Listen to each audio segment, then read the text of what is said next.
you know, I like to have some smooth, some crunchy, always salted, but this one has no salt, so I'm just gonna add salt to that. It's so good. I love fish sauce. Welcome back to my channel, Cook With Me, Sabrina B.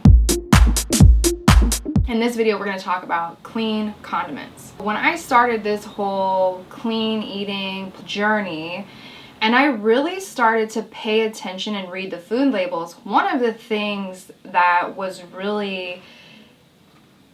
condiments really contain a lot of unnecessary food additives. So whether it's to preserve their flavor, to allow them to be more shelf stable, whether they have synthetic thickeners in them. All these items right here are 90% clean, okay? And these are really all that I use. I make all different types of things. Most of the time it's vinaigrettes, it's marinades. These are things that I use to season broths. First thing I want to talk about is, let's just talk about hot sauce, okay? So listen, I love hot sauce, but I'm also not the person that just pours hot sauce on my food to mask whatever flavor. If that's you, you love hot sauce like that, that's great. If I want things to be spicy, I will cook with fresh chilies or dried chilies, always. But, you know, Red Rooster, I just think this hot sauce is so epic. I love this so much. And sometimes what I'll do is, like, I'll make, you know, the cauliflower, buffalo cauliflower, right? This is like so good for that. I was really surprised also when I read the food label for this product, because it literally just has peppers, vinegar, and salt. And you can see it's quite thin, right? It's kind of watery. It doesn't have, like this one here, this habanero from Trader Joe's, it does have xanthan gum in it, so you can see that it's just, I mean, maybe you can't, I don't really know. It's just a little bit thicker, which shout out to Red Rooster, because you know, they didn't do that. So another hot sauce that I do like to use is this one from Trader Joe's. So this is a habanero hot sauce. This is hot, okay? This one is actually pretty freaking hot. And all that is in this one is water, chilies, vinegar, onion powder, garlic powder, salt, sugar, a little bit of sunflower oil. And then what thickens this is xanthan gum. So if you don't know what xanthan gum is, first of all, look it up, because I'm not a scientist really, so I'm not going to get into all that. But it's made synthetically, and basically what they do, it's not, what I mean by synthetic is it's not something that's found in nature, right? Man has created this. So basically what they do is they take glycogen, some form of glycogen, okay, which is like a sugar, which is a carbohydrate, and then they add a bacteria to it, and then somehow it like thickens, and then somehow they dry it, and it's made in a powder, and a lot of chefs use it. I don't use that ever. I never use xanthan gum. It doesn't serve a purpose at all whatsoever, in my opinion. But there are a lot of chefs who love xanthan gum. It's wild. It's crazy. Putting that shit in everything. So this is a this is a jalapeno pepper sauce from Trader Joe's also, which I haven't actually tried it. I purchased it just because, you know, it has jalapenos, vinegar, salt. Very basic. Next we have this Chipotle hot sauce, which this one is so good. I'm gonna do a video. It's called Better Than Chipotle Bowls, and I cannot wait to do that, and I love using this hot sauce for that. This hot sauce is just water, vinegar, chili pepper, sea salt, garlic, flax seeds, chia seeds, orange peel, and oregano. So the flax seeds and the chia seeds in this, which if you've ever used those before, is actually a natural thickening agent. So I'm assuming that they you know, they probably cook all the peppers, everything together, and then they blend it with that, and then that's what gives it that sort of thicker consistency. And then we have Tapatio. So I love Tapatio, okay? But, you know, it's not the cleanest hot sauce, okay? So it's red pepper, salt, spices, garlic, aceic acid, xanthan gum, sodium benzoate. I can't say any of that shit, and I don't care. And this is all like alleged preservatives, but it's like, these guys don't have that in there, right? Is it shelf stable? Yeah, it is shelf stable. So it's just, you know, I don't know. It's just not necessary in my opinion. So here we have some toasted sesame oil. So I use this for vinaigrettes, and I also use this as a finishing oil. If you wanted to cook with a sesame oil, you need to get a non-toasted sesame oil. Or what you could also do is you could, you know, a little bit of grapeseed oil, and then you can add the toasted sesame oil and you could cook with it like that. But you wouldn't want to put this straight in a pan because this will burn very, very, very quickly at a low temperature. Here we have some coconut aminos. Coconut aminos, I really forgot how that's made. Shout out to Vanessa. Can you help me? I think they kind of cook down the coconut sugars in the water, and it kind of like a natural fermentation sort of. Yeah. And like, yeah, you get this, but yeah, it's literally just coconut and sugar. Yeah, this is a really great soy substitute.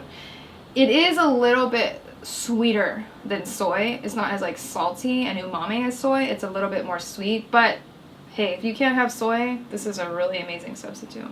Next we have rice wine vinegar. So I rarely use rice wine vinegar.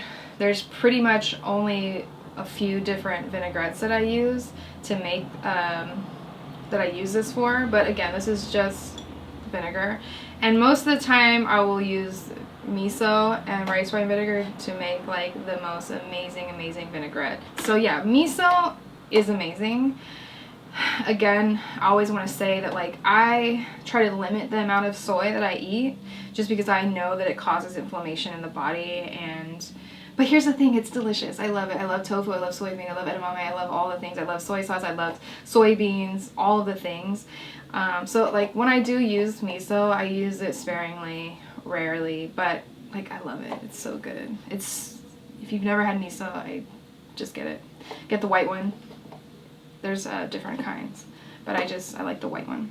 I like them all, but I just use the white one mostly. So ketchup.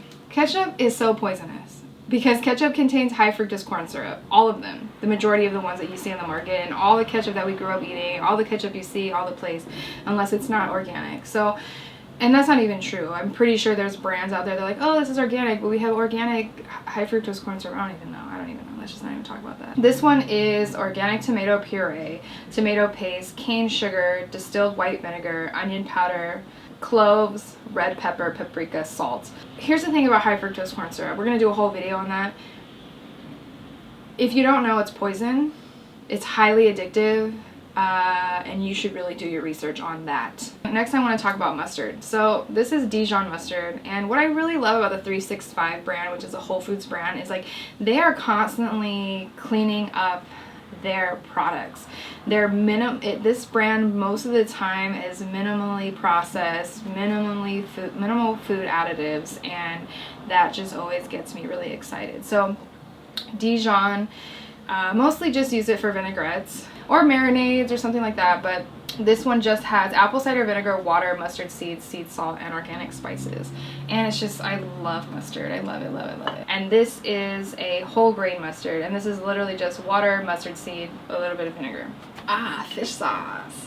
So Red Boat, this brand is like the daddy of all daddies of fish sauce. This to me is like, it's my favorite and it's the best in my opinion. There are all different types of fish sauce and they all taste different. To me, this is really like a very fish sauce, if that makes sense. It's like literally only tastes like, there's like another brand, it's called Three Crabs, and that one's great as well, but it does have a different flavor. It's like fish sauce plus something else. I don't know. It's just tastes different. This to me just is like fish sauce. So in fish sauce, it's basically just anchovies and salt. What I love so much about fish sauce is like it's used throughout Asia. You know, I use it when I make any sort of Thai dishes. I do a salad, which is like a play on a classic Thai papaya salad, except I use cabbage. I don't use green papaya. I could use green papaya, but anyway, so also something really interesting about fish sauce is it has this very sort of like Parmesan cheese flavor notes to it. It's super umami. It's super just so good. It's so good. I love fish sauce. Not only do I use it, like I said, when I'm making to season a curry or something like that, I also use it in sort of replace of Parmesan cheese. So if I'm making a pasta, if I'm making a vinaigrette, and I don't want to add Parmesan cheese, I will often use fish sauce, and that's kind of like a little hack to get that sort of cheese flavor without using dairy. They also make vegan fish sauce. I've never seen it at the store, but I've also never tried looking for it. But they have it at restaurants. I've seen it, and it's cool. They're making it with mushrooms and like all other things. I don't know. I've never made it. I don't really know. But there is a vegan option for fish sauce. Next I want to talk about is Vegenaise. I don't use this often. I don't really use mayonnaise often, but I do. I use it. Most of the time I use it when I have fish and I want to have like tartar sauce, low key, literally that's what I use it for. Or like if I make like a chickpea salad, which is sort of like a tuna salad, I'll throw a little bit of this in here. This is made from safflower oil, filtered water, brown rice syrup, apple cider vinegar, pea protein, salt, mustard flour, and lemon juice. So here's the thing. When you read the label of Vegenaise, you're going to notice, oh my god, it's still 80 calories per tablespoon. So it still has high calorie. You're still getting fat. But when you have regular mayonnaise, right? Regular mayonnaise is made from egg, oil, vinegar, salt. They normally put natural flavors in it. They add chemical additives, whatever.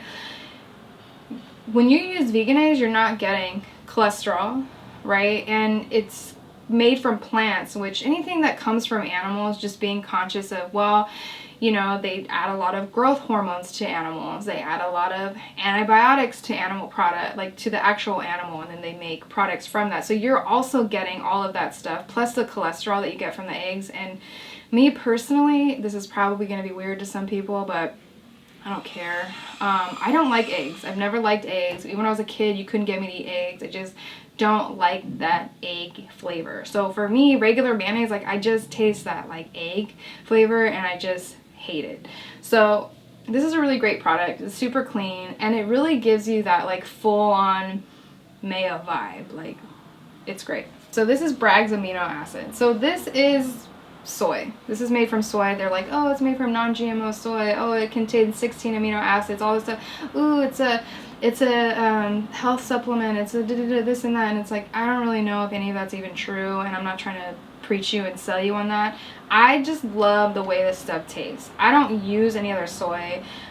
This for me is soy sauce. Not that like I have anything against any other soy sauce. Yeah, they're all great, awesome. But like, I just like the way that this one tastes. I just think it's amazing. So if you've never tried it, you gotta try this one. It's so good. This is tahini. So I use it for vinaigrettes, when I make hummus, when I make choco hummus. But tahini is basically just ground sesame seeds. It's like a peanut butter made from sesame seeds, essentially. I use it very often, and like I said, it makes really amazing sauces. Literally all that's in this is sesame seeds, so tahini is awesome. I like this brand, sure, but I think I prefer the 365 brand over this one. I'm just gonna go ahead and say that. Here we just have creamy salted peanut butter. So I like my nut butter salted. Personally, they do have it without. I like having the salt. And yeah, this is literally just peanuts and salt. And you gotta be careful with peanut butter. Read your labels because it has a lot of them have palm oil, a lot of them have canola oil, a lot of them have a bunch of weird stuff in them. And basically why they do is because if you can see this, it separates, right? Because it's literally just peanut. So there's no processed emulsifiers, things like that in here. And all you have to do is you have to you gotta mix it up. It requires a little bit of work, but hey, we're not putting all that extra junk into our bodies, so. And then here we have almond butter, and this is a crunchy almond butter. So, you know, I like to have some smooth, some crunchy, you know, that's just me. Always salted, but this one has no salt, so I'm just gonna add salt to that, so. Okay, now we gotta talk about honey, yay! Honey there's so many, I could probably just do a video on honey alone. But all I want to say is that don't be afraid of honey because it has a lot of sugar. This is literally brain food. You know, whenever you're feeling tired or you're like, oh, I really need a coffee or I really need something, what your body is actually saying is it needs glycogen, it needs sugar, it needs fuel, it needs carbohydrates. These things are what feed your brain. And I'm talking about experience, okay? I'm not talking about what these scientists and what these doctors, what these nutritionists are out here telling you. I'm literally speaking on my life experience, where when I start to add more honey into my diet, I notice that like I'm not craving certain sweets as much. I'm not craving coffee as much. And that's because this sugar is feeding my brain. But not only that, honey is literally packed with like immune boosting things. These are all local honey. I get this at the farmer's market, Honey Pacifica. This one is a sage honey. So first of all, if you're not familiar with the different flavors of honey, please go and get them and try them all, because they're so unique and they're so different. So this is sage honey, and so what I love about this is this dissolves quickly. So if I were to put this into a tea or make this with a vinaigrette, it sort of like melts really easily, dilutes very easily.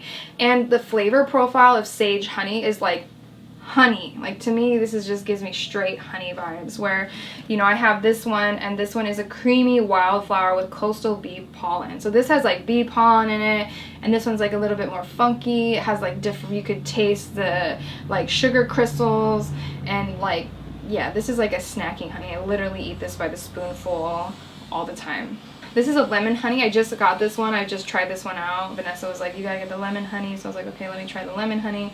And I like this one too, because again, it's like, it has texture to it. So when you eat it in your mouth, you know, it's like you can feel all those like sugar crystals, and it is just super yummy. So I buy honey in bulk. I usually will make like a honey simple syrup, a honey water. I'll make lemonade, vinaigrettes. There's so many things. I'll literally just spoon it over fruit sometimes. Yeah, honey is life and honey is amazing. Get all the honey. I also have this one. I got this one at Trader Joe's because I was just like, let me just try it. And I like this one. I put this one in my tea sometimes, but you know, this is superior obviously, but you know, shout out to Trader Joe's. This one's good. So the next thing is maple syrup. This is actual maple syrup, right? It's not made with high fructose corn syrup, so make sure you know the difference. And normally you know the difference because like the one with high fructose corn syrup is like $2, where this is like, I don't know, $7 maybe. And then I bought it in bulk. I saw it at Costco, this was $9, which I think at Trader Joe's they sell the same price for like $14-15, and I was like, wow. So I'm gonna do a Costco haul. I'm gonna show you all the things that I get from Costco. I'm gonna show you how to save all your money, all that stuff. I hope this inspired you to really pay attention to the condiments, what you're using, and just, you know, be mindful. Read the labels. Read the labels, read the labels, read the labels, read the labels, read the labels. If you would like to recommend any clean condiments, something that you use, I'm always looking for new products. Comment in the comment section below. Let me know. Thank you so much for watching, and I can't wait to see you in the next video.